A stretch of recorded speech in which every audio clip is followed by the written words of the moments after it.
Hey guys, അടുക്കളയിലോട്ടൊന്ന് പോയാലോ? അടുക്കളയിൽ പോകണ്ട, നമുക്ക് വെളിയിൽ പോവാം.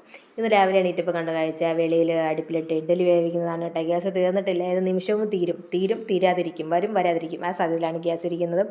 ഇഡ്ഡലി മാറ്റിക്കൊണ്ട് തന്നെ ചോറിന് വെച്ചിട്ട് ഞാൻ പിന്നെ തിങ്കളിന് ഇഡ്ഡലി വേണ്ടെന്ന് പറഞ്ഞു. തിങ്കളുടെ ഫേവറേറ്റ് ആയിരുന്നു ഇഡ്ഡലി. ഇപ്പം കൊച്ചും പടുത്ത് പിന്നെ അവൾക്ക് വേണ്ടിയിട്ട് ഞാൻ പുട്ടുണ്ടാക്കി, അവൾക്ക് വേണ്ടി മാത്രമല്ല എനിക്കും. അപ്പോൾ കുറേ കുഴിയാനയുടെ കുഴികളുണ്ട് കേട്ടോ. മൊത്തം കുഴിയാനയുടെ കുഴിയാണ്, പക്ഷേ കുഴിയാന അതിൻ്റെ അകത്തില്ല. കുഴിയെടുത്ത് പറ്റിച്ച് വെച്ചിട്ട് പോയെന്ന് തോന്നുന്നു. അവസാനം ഒരു കുഴിയാനെ കിട്ടി, ചത്തതാണെന്ന് തോന്നുന്നു. ഞാൻ പിന്നെ അതിനെ കൊണ്ട് പേപ്പറിലിട്ട്. തിങ്കൾ ഇന്നലെ ഏതോ ഒരു വീഡിയോ കണ്ടപ്പോൾ പറഞ്ഞ് കുഴിയാന മാപ്പ് വരയ്ക്കുമെന്ന്. നമ്മളിത് പണ്ട് കേട്ടിട്ടുണ്ട്, സത്യത്തിൻ്റെ സത്യാവസ്ഥ അറിയില്ല. പക്ഷെ തിങ്കൾ അതിന് കാവലിരുന്ന് കേട്ടോ, കുഴിയാനയ്ക്ക് ജീവനുണ്ടോ ഇല്ലെന്ന് അറിയാം. കുറേ കഴിഞ്ഞപ്പോൾ ഈ കുഴിയാന അനങ്ങാൻ തുടങ്ങിയിട്ടുണ്ട്. കുറേ നേരം തിങ്കൾ അത് നോക്കിക്കൊണ്ടൊക്കെ ഇരുന്ന്, പല്ലും തേക്കേണ്ട, കാപ്പിയും കുടിക്കേണ്ട, എണീറ്റ പടുതി അതിൻ്റെ മാപ്പ് വരയ്ക്കുമോ നോക്കിക്കൊണ്ടിരുന്നു. കുറേ കഴിഞ്ഞപ്പോൾ കുഴിയാനയ്ക്ക് ക്ഷീണിച്ച് വെള്ളം കൊണ്ടുവന്നപ്പോഴത്തേക്ക് കുഴിയാന അതിൻ്റെ പാട് നോക്കിപ്പോയി. അപ്പോൾ കുഴിയാന പോട്ടെ, നമ്മളും പോകണം.